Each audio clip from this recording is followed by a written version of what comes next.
I speak to you in the name of one God, Father, Son, and Holy Spirit. Amen. Please be seated.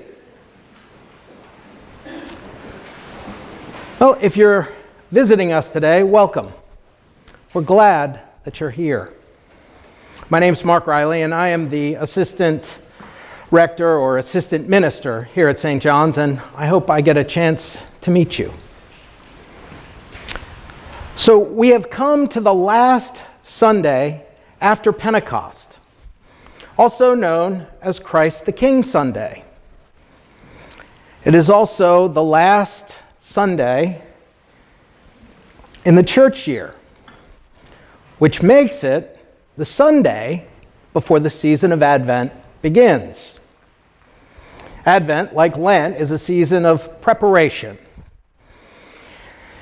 And while our normal calendar year is marked with parties and celebrations, well, for us, we have this passage from Luke. It begins with a pretty direct opening. When they came to the place that is called the Skull, they crucified Jesus there with criminals, one on his right and one on his left. These are some pretty powerful images, one after the other after the other. For me, I felt like it was being splashed with a bucket of cold water. Now, the graphic nature of the location, its name, and what happens to Jesus surely does not feel like a fitting end of the year, especially for a Sunday that is known as Christ the King Sunday. It is, however, important that we remember that the third Gospel of Luke was written as an orderly account. And Luke continuously uses images and settings that point back to previous teachings of Jesus and towards the fulfillment of God's love and salvation.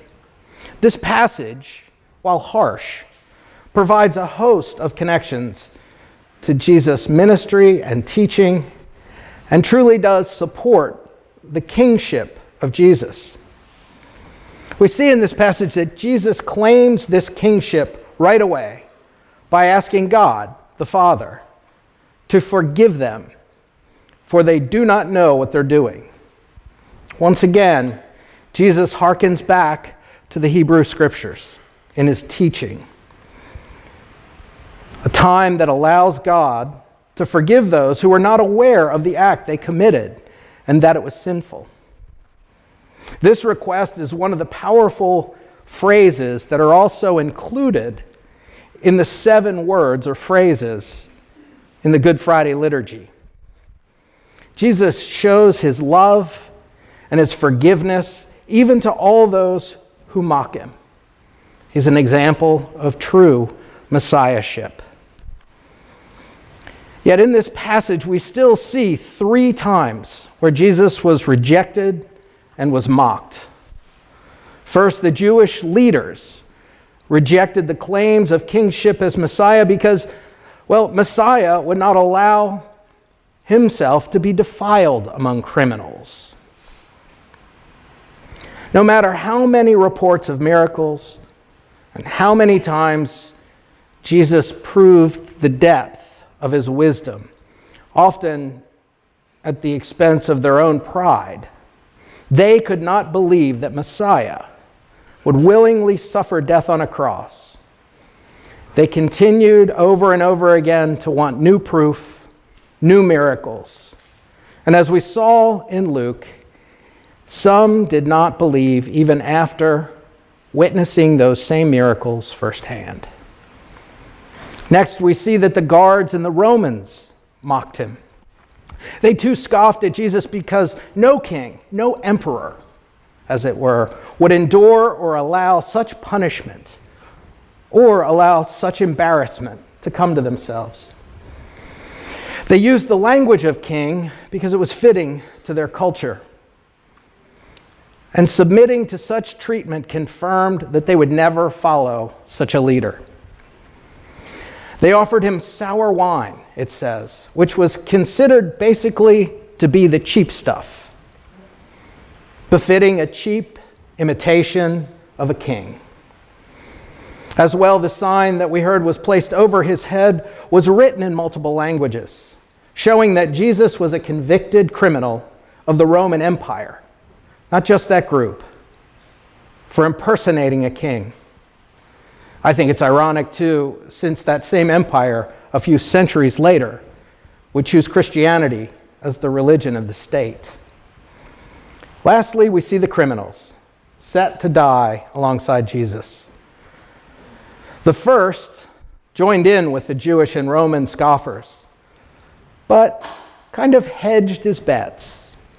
He was crafty, and using the same language of the Jewish leaders, said, "Are you not the Messiah? Save yourself." Well, and then he added, "and us." Once again, we see, as in other parts of Luke and the teachings of Jesus, familiar language that comes out of the second criminal.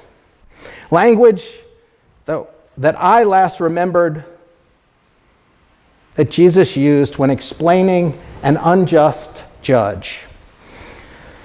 The second criminal, said to the first, "Do you not fear God?"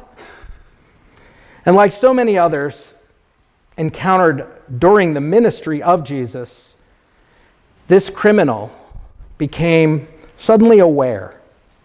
It was like the prodigal who, as it said, came to himself or came to his senses.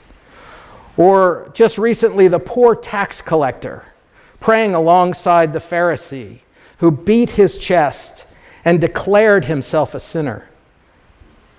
That second criminal continued, "Do you not fear God, since you are under the same sentence of condemnation? And we indeed have been condemned justly, for we're getting what we deserve for our deeds. But this man has done nothing wrong." This second criminal, the least of them, the outcast, with a childlike simplicity, figured out the thing the rest of them missed.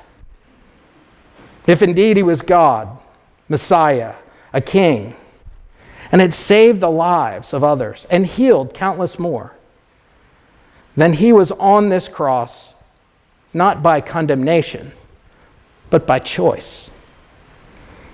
This criminal had just experienced all the pain and all the suffering of a condemned man being crucified, and in a moment of clarity realized that this innocent man next to him chose not to be free.